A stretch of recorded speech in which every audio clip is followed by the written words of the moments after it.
Yo,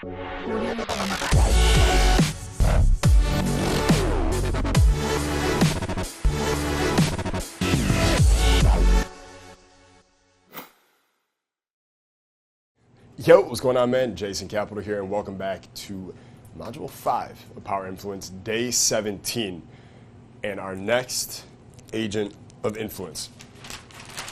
If you would be so kind, please write this down at home. It is likability. All right, likability. You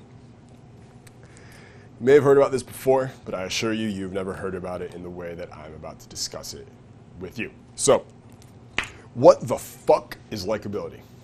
Right, what the fuck is likability? What is it not? Here's what it's not.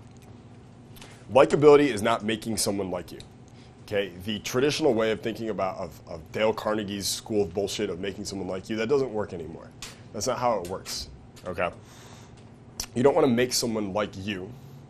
Okay, you want to make them feel that they are like you. So everyone notice that distinction? You're not trying to make someone like you, but you want them to come to the conclusion that they are like you. They don't like you, they are like you. That's the difference. Okay? When we make someone feel like they are like us, when we trigger likability, they favor us. Okay? They favor us. When you've created likability in someone, okay, the understanding of likability is that we favor people that we know and we like. We prefer to say yes to them. They prefer to say yes to us. We're more receptive. They're more receptive. And they are more compliant to our requests, right, to our ideas. So when you make someone feel like that you and him are alike, you guys are similar, okay, they're going to do what you say. They're just going to roll with you because you guys are alike. That's literally how it works. It's one of the most powerful agents of influence there is, and it's so fucking simple to do, okay? So here's the example I want to share with you. There's a few examples about this, okay? A lot of people don't know this, but Barack Obama's approval ratings before he was ever elected skyrocketed when Oprah went on stage with him and gave him her approval. Why is that? Okay, we have the celebrity association stuff, but if you're running for president or even if you're in the talk, you're probably a celebrity already anyways. That didn't really help. What was it? It's likability. Okay, there's an association. All these masses of people who already like Oprah now like him because they see them as the same. That's it. It's very simple. Now, they don't want you to realize this. They won't really tell you about this because they don't want you to realize how ridiculous some of these things are. Like, to get a president elected just because people feel like they have something in common is crazy. That's completely irrational, right? But that's how it's going to go. That's how it always goes. Okay, so here's a couple other examples of ways this has happened. Kim Kardashian was hired to be a spokesperson for Charmin toilet paper. Is it Charmin or Charmin? Charmin. Charmin, right? I wipe really aggressively. I call it Charmin. It's char up there, right? She is a spokesperson for shit to wipe your ass with. What does she have to do with taking shits, toilets? She's a huge ass, I guess. That's the best correlation I can draw. Why does that work? Why did their sales skyrocket after she did? Okay, Leonardo DiCaprio is a spokesperson for this. I can't remember the name. If you Google it, you'll find it. But search Leonardo DiCaprio Palm Pilot. There's this Chinese Palm Pilot a couple years ago where they spent millions and millions they gave to DiCaprio to be the spokesperson for this Palm Pilot device in China. There's billboards everywhere with Leonardo DiCaprio, commercials, all kinds of stuff. Okay, company just like their sales just quadrupled. Why? It's because DiCaprio's on it. Does that make sense? And lastly, Rihanna is a spokeswoman for Budweiser beer. Who here thinks Rihanna drinks a lot of beer?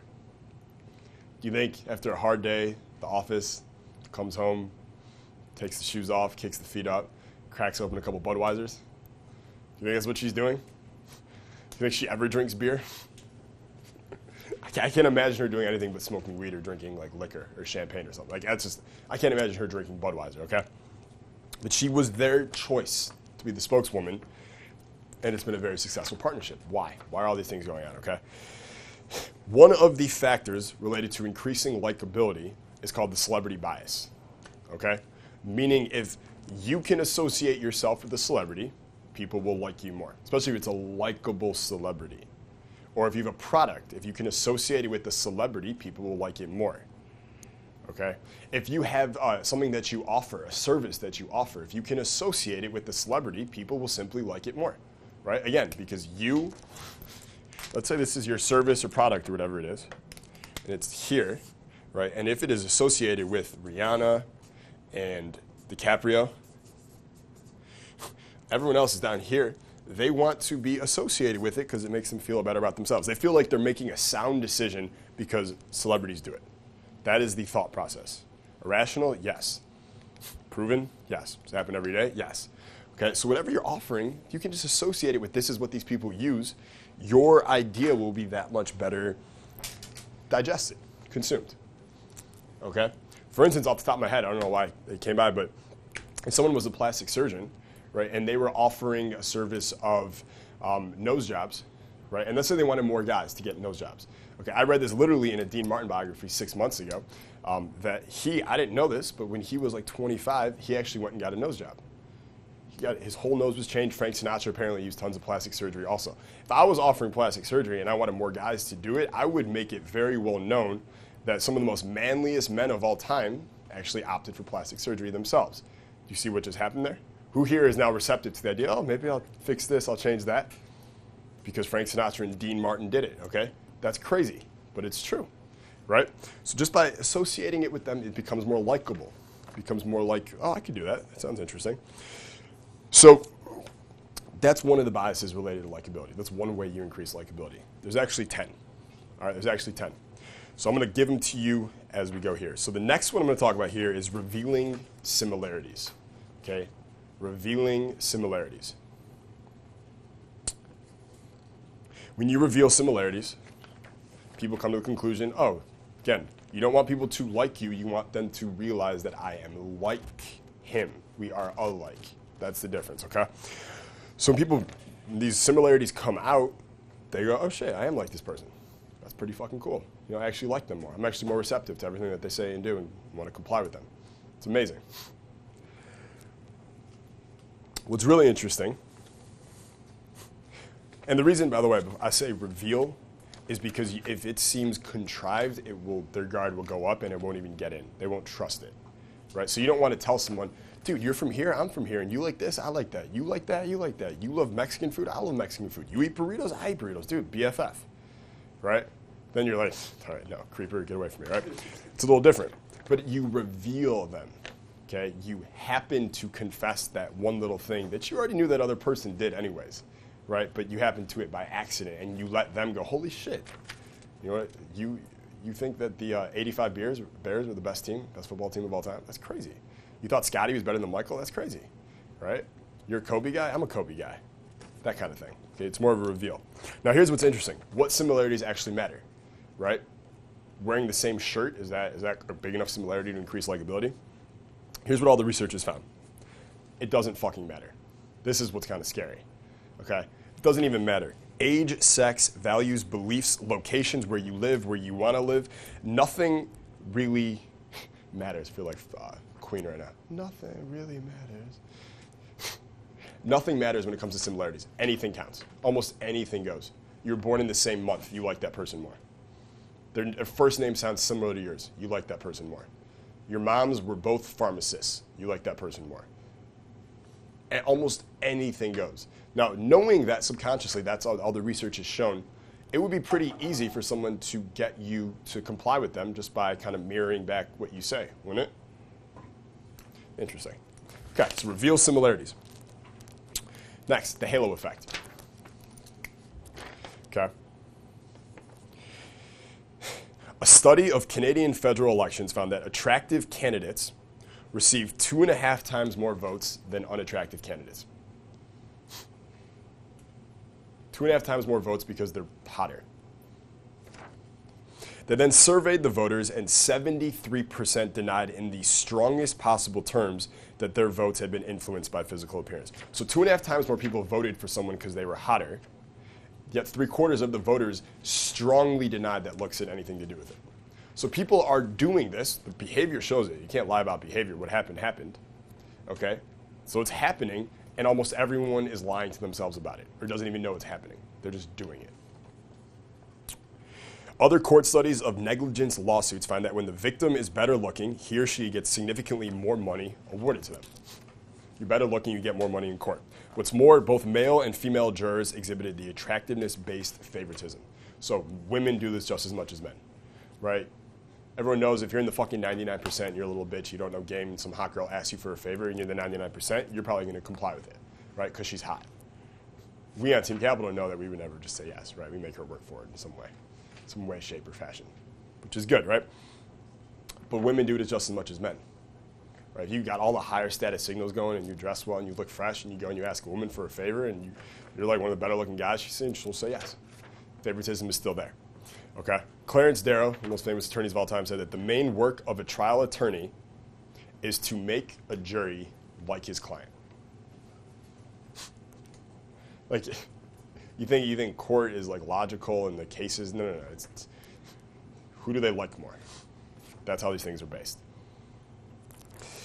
Let's continue. Similarities in style. Okay, physical appearance similarities. Here's another way to increase likability. I call it the 70 versus 40 experiment. Okay, so they did a study where researchers went up to hippies. This was done in the 70s, but they went up to hippies and they asked the hippies for a dime to make a phone call. This is back in the day when they were using like payphones and shit, right? So they asked the hippies for a dime to make a phone call. If the researcher was dressed like a hippie, they got a yes almost 70% of the time. Person give them 10% or 10 cents. If they were dressed like a researcher, just a normal person or whatever, I think it was 38, I'm gonna say 40% of the time they got the yes. Okay, so dressed like that person, you're getting a 70% success rate. Dressed like how you want to dress, you get a 40% success rate. So these people are almost saying yes twice as much just because they're dressed the same. Okay, just because they're dressed the same. And this doesn't, it's like, even if it's contrived, it still works. Why do you think like soldiers and Marines all wear the same shit?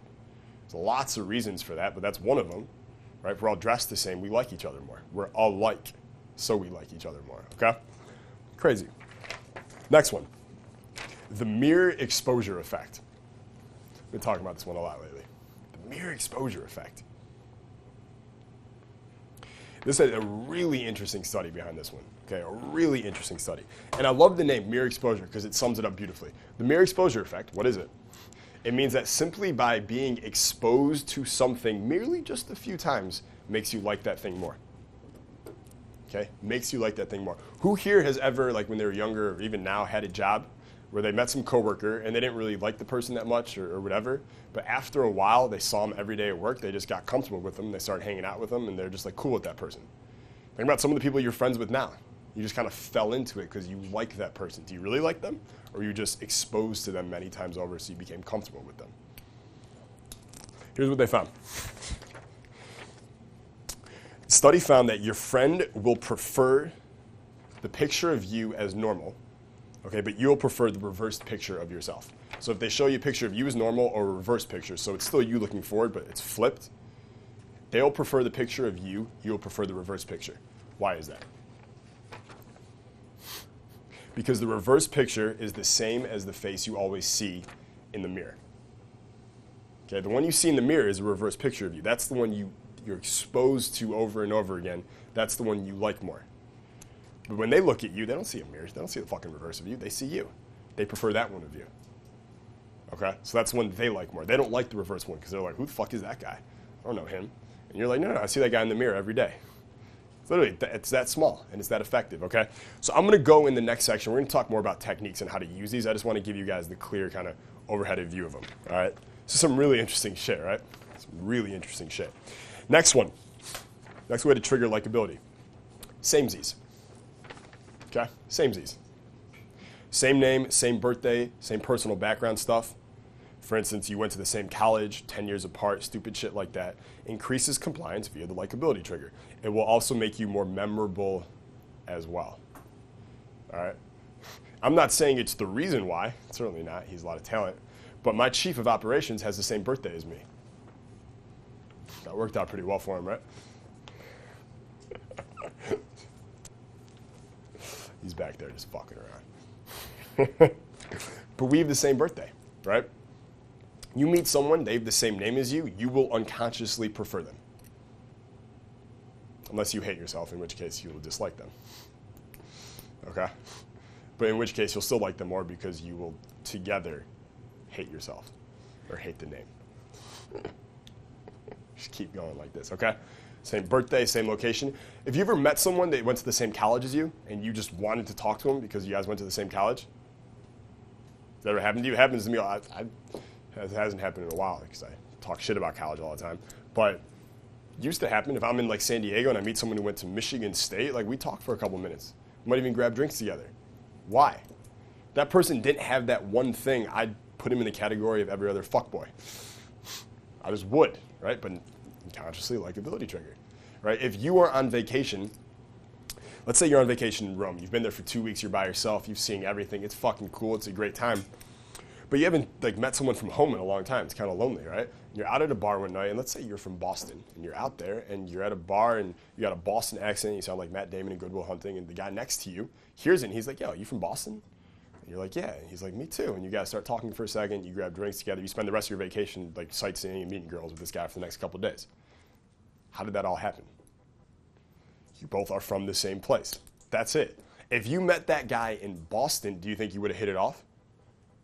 Fuck no. Well, maybe. I mean, let's be open, right? Probably not, though. I'm just fucking with you, right? Probably not. Likability, okay? The samesies side. Samesies. Next one. A common goal against a common enemy increases likability. Okay, a common goal against a common enemy. They do all these studies where they fuck with 12-year-old boys. It's really funny. They put them in like summer camp, like an all-boys camp, and they'll divide them into a cabin, and then they'll have them do all kinds of activities and competitions all day where cabin 1 is facing off against cabin 2, right? And they're battling out, and if cabin 2 loses, they get punished. Cabin 1 wins, they get a reward. So these guys start to hate each other, right? It's like fucking Lakers Celtics in the 80s. Like, they hate each other, right? And they literally, the researchers are like, we can make people hate each other just by controlling these little variables here. But then like, how can we make them actually like each other again after they've hated each other? How can we do it? All they have to do, okay, is they put them all in a big cabin now, and they introduce a second camp, a new camp, and now this huge cabin is competing against that camp in the same competitions, just like that. Everyone likes each other again. Okay? A common goal against a common enemy. We are now together with the goal to win and beat them. Powerful shit. Next likability trigger. You guys liking these so far? Yeah, this is pretty good shit. Pretty good. Flattery. Okay, flattery. Research shows that positive comments produce just as much liking for the flatterer when they were untrue as when they were true. So even if it's, you can tell it's like fake, it doesn't matter. You still like the words, you like the poetry someone just saying about you. Right, now, here's what's important, all right? It works up to 5 times better on men than women. Flattery works up to 5 times better on men than women. That means you're vulnerable, and as you guys already know, since you're on Team Capital, try your best not to compliment women unless they really deserve it, right? And understand, and this is just a side tip, because I'm Jason Capital, I have to put this in. The more attractive a woman is, the less important this becomes, to the point that if she's super attractive, she's getting validated all day long, right, by everybody, which is why the flattery doesn't work as well. Everyone understand that?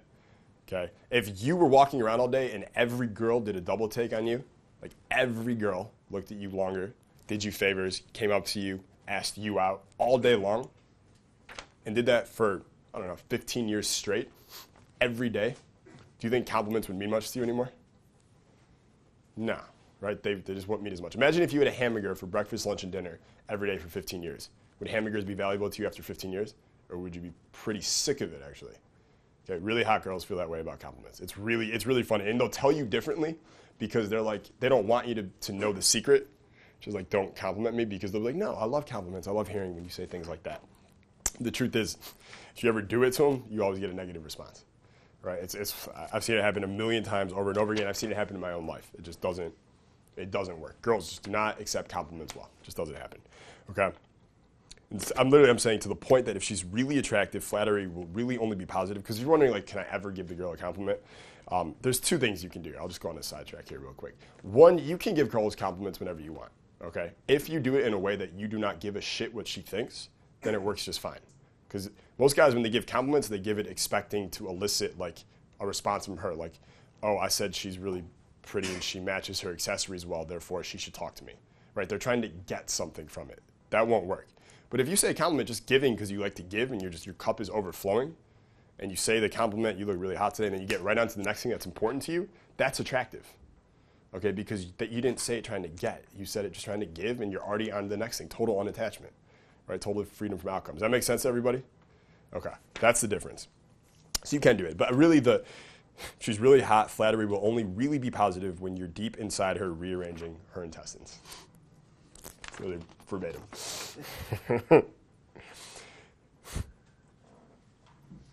So that's important. All right, understand that. Next likability trigger, the in-group bias. Okay, the in-group bias. So it's another cognitive bias, and this is what research continues to find. It's fucking amazing. Let's go. Okay. So let's say this is the in-group. Okay, in the in-group, let's say this is your group of friends. Okay, this is the circle you hang out with. These are the people you know. They're all in here, right? They're all in the in-group. Okay. Everyone in this group, and let's say these are just like randoms, right? Just randoms at the venue. Let's say you guys are at a bar. You guys are having a great time. All of you will unconsciously, unless someone outside here is using all these power influence triggers, like has the celebrity status and doing all these other things, the majority of these people will be seen as significantly lower status than everyone in your group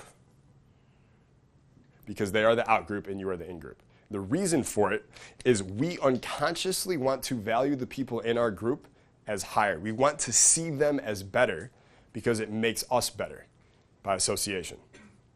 We don't want our friends, we don't want to think of our friends as losers because those are our friends. What does that say about you? So you will unconsciously focus on the positives of your friends and try to ignore the negatives to make them seem as cool as fucking possible. By association, you become cool as well. Does that make sense to everybody? This is what we're doing. Okay, this is what we're doing. And on top of it, we will purposely see people on the out group, anyone who's not in our circle, as worse than they are because it makes us look even better ourselves. It makes our group look even better themselves. Okay, so that's the in-group, out-group bias. If you've been through Social God, if you haven't, you should certainly go through it. This is the core of Social God is based on this. How do we make it so 5 to 20 hot girls are texting, approaching, and calling you every week? It's this. This is the core of the Social God program, okay?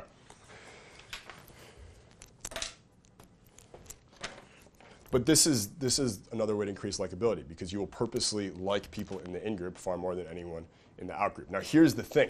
It doesn't just have to be physical. You don't have to be physically in the in-group to like those people. If I mentioned this example earlier today, I had someone email me a couple of days ago, and he bought some products, and he wanted to interview me for one of his products, or I don't know, he puts on seminars or whatever. And normally I wouldn't even pay attention to it because there's only a few people I'm willing to work with. But he mentioned that he's a good friend of Elliot Holz's. Right, that was the very first thing he said. I mentioned I'm a very good friend of Elliot Holz's. I actually just left Tampa. And he mentioned you. I can't believe I never heard of you. I love all this shit about you. I'm buying all your products now, which is cool, and I appreciate that, right? But what was he trying to do in the start?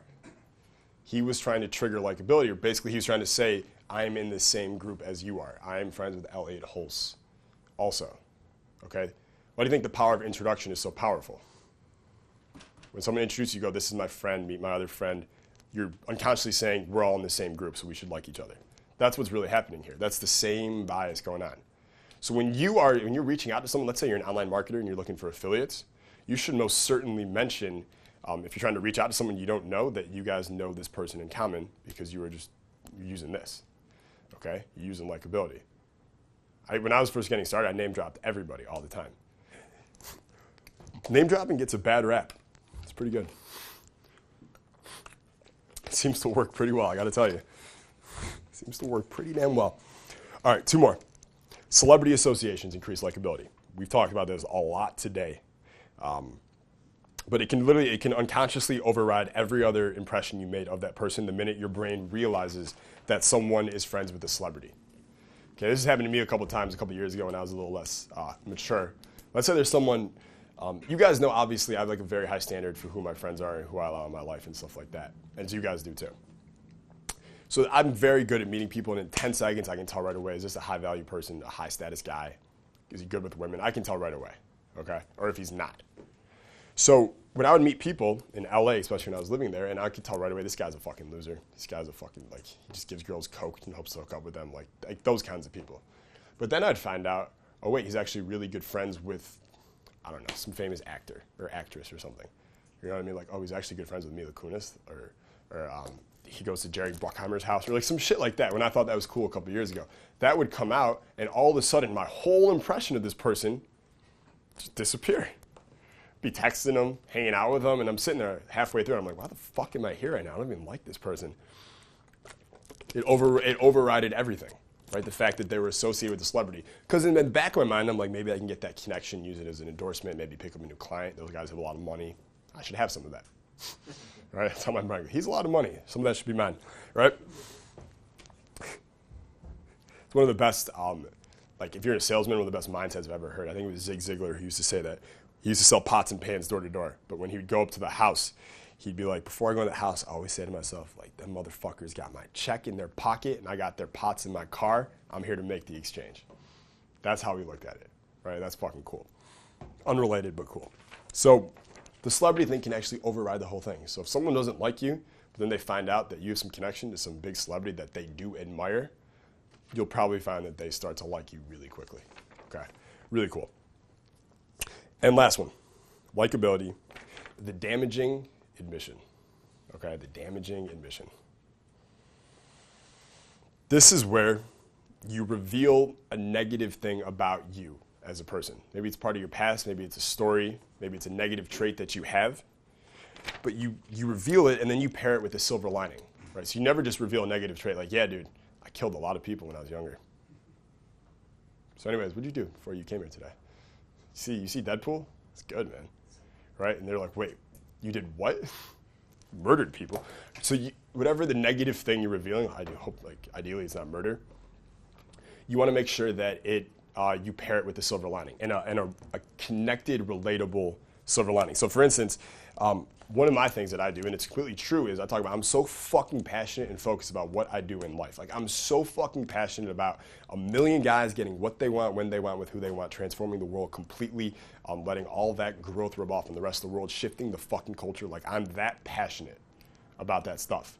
Okay, that sometimes I tend to ignore important people in my life.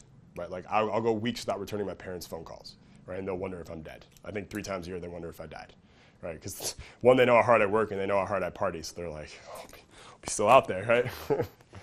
But that's not like a good thing. I ignore my family sometimes. I ignore people close to me sometimes because I'm so fucking focused, right? So what I just did there is I reveal a negative, right? Ignoring my family, people important to me sometimes, but it's paired with the silver lining. I do it for this reason. There is a balance here. There's a reason why.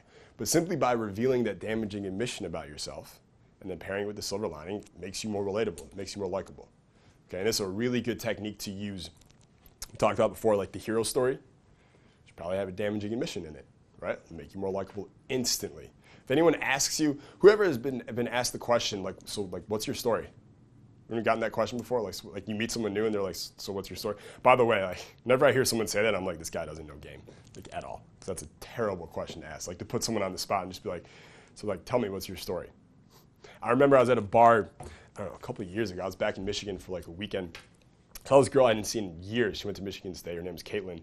We're sitting there talking, and my buddy like used to date her. We're just like friends, and we were just catching up. And this guy came up to her, and he was like talking to her for a minute, and he was like decently confident to start. Like I could tell right away, doesn't know game at all, but is like confident enough in general that he can get decent responses to start. So he's talking for a minute, and he's got his beer there, and he holds it here like this, and he's like, so tell me, like, Caitlin, like, so what's your story? And I saw her whole reaction change from interested to like, what the fuck, dude? Oh my God, why does he want to know my story? What's wrong with him? Like, she was interested. She went from interested to completely disinterested, like instantly. Like that was it. That was the first time I noticed the what's your story is not a good question. I wouldn't ask a girl that. But anyways, if someone ever asks you that question, right? Or maybe someone asks you, so how'd you get into what you do right now? What's your work? Stuff like that. You want to have a good hero story. You want to have a version of it that's 30 seconds long, that has all these power influence triggers embedded into it, and should probably include a damaging admission. Fucking money. All right, fucking money.